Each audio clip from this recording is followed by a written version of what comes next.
आदित्य हृदय स्तोत्र। आदित्य हृदय स्तोत्र का वर्णन अगस्त्य ऋषि द्वारा भगवान श्री राम को युद्ध में विजय प्राप्त कराने के लिए किया गया था।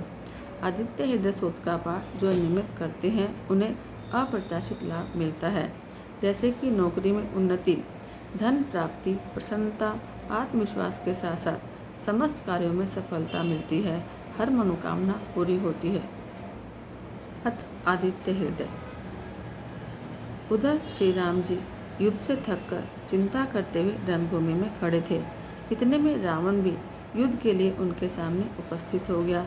यह देखकर भगवान अगस्त्य मुनि, जो देवताओं के साथ युद्ध देखने के लिए आए थे, श्री राम के पास जाकर बोले, सबके हृदय में रमन करने वाले महाभाव श्री राम, यह सनातन गोपनीय स्तोत्र सुनो। वत्स, इसके जप से तुम युद्ध में अपने समस्त शत्रुओं पर विजय पालोगे। इस गोपनीय स्तोत्र का नाम है आदित्य हृदय। यह परम पवित्र और संपूर्ण शत्रुओं का नाश करने वाला है। इसके जप से सदा विजय की प्राप्ति होती है। यह नित्य अक्षय और परम कल्याणमय स्तोत्र है। संपूर्ण मंगलों का भी मंगल है। इससे सब पापों का नाश हो जाता है। यह चिंता और शोक को मिटाने और आयु को बढ़ाने वाला उत्तम साधन है।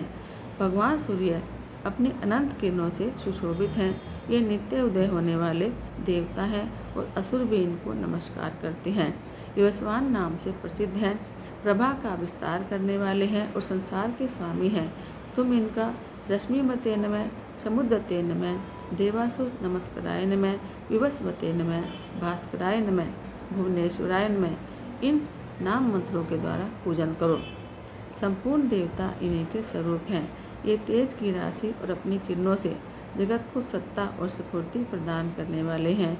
ये ही अपनी रश्मियों का प्रसार करके देवता और असुरों से संपूर्ण लोगों का पालन करते हैं।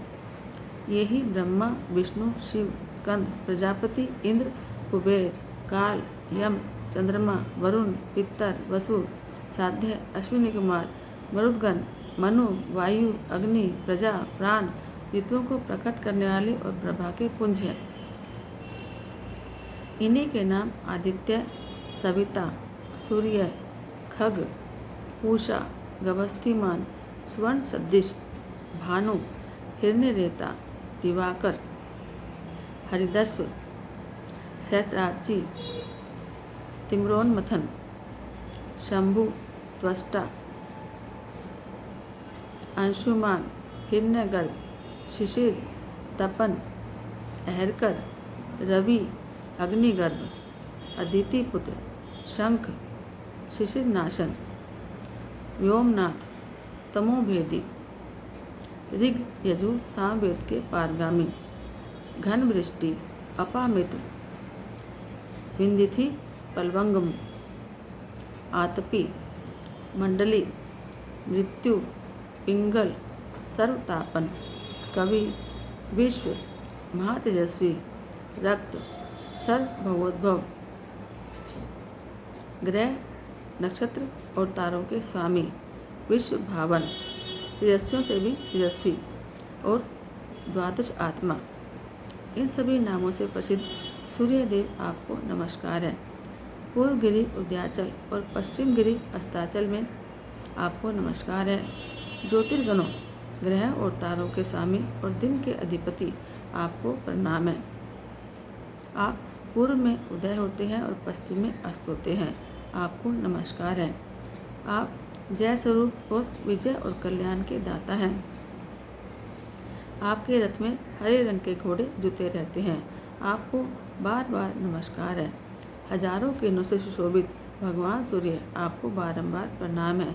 आप अदिति के पुत्र होने के कारण आदित्यगण के नाम से प्रसिद्ध हैं, आपको नमस्कार है। उग्र, वीर और सारंग सूर्यदेव आपको नमस्कार है।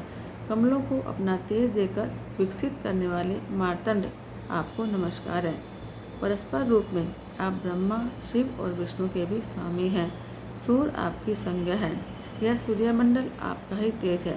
आप प्रकाश से परिपूर्ण हैं। सबको स्वाहा कर देने वाला अग्नि आपका ही स्वरूप है। आप रौद्र रूप धारण करने वाले हैं, आपको नमस्कार है। आप अज्ञान और अंधकार के नाशक, जड़ता और शीत के निवारक और शत्रु का नाश करने वाले हैं। आपका स्वरूप अप्रमेय है।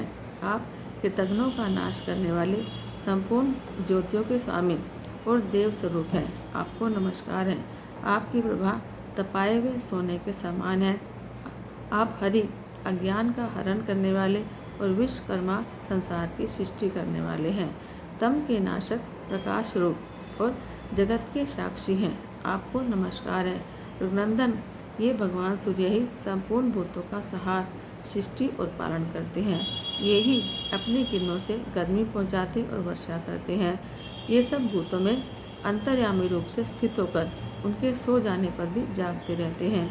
यही अग्निहोत्र और अग्निहोत्री पुरुषों को मिलने वाले फल हैं।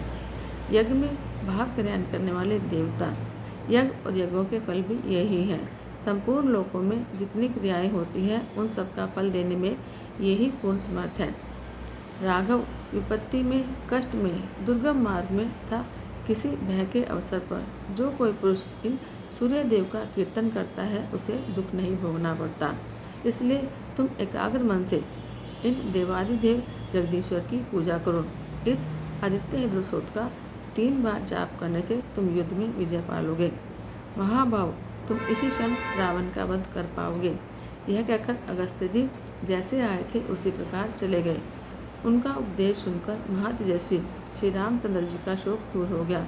उन्होंने प्रसन्न होकर शुद्ध चित्त से आदित्य हृदय को धारण किया और 3 बार आचमन करके शुद्ध हो भगवान सूर्य की ओर देखते हुए इसका 3 बार जप किया। इससे उन्हें बड़ा हर्ष हुआ और फिर महापराक्रमी श्री राम जी ने धनुष उठाकर रावण की ओर देखा और उत्साहपूर्वक विजय पाने के लिए वे आगे बढ़े। उन्होंने पूरा प्रयत्न करके रावण के वध का निश्चय किया। उस समय देवताओं के बीच में खड़े हुए भगवान सूर्य ने प्रसन्न होकर श्री रामचंद्र जी की ओर देखा और निषादराज रावण के विनाश का समय निकट जानकर हर्षपूर्वक कहा कि रघुनंदन, अब जल्दी करो। जय श्री राम।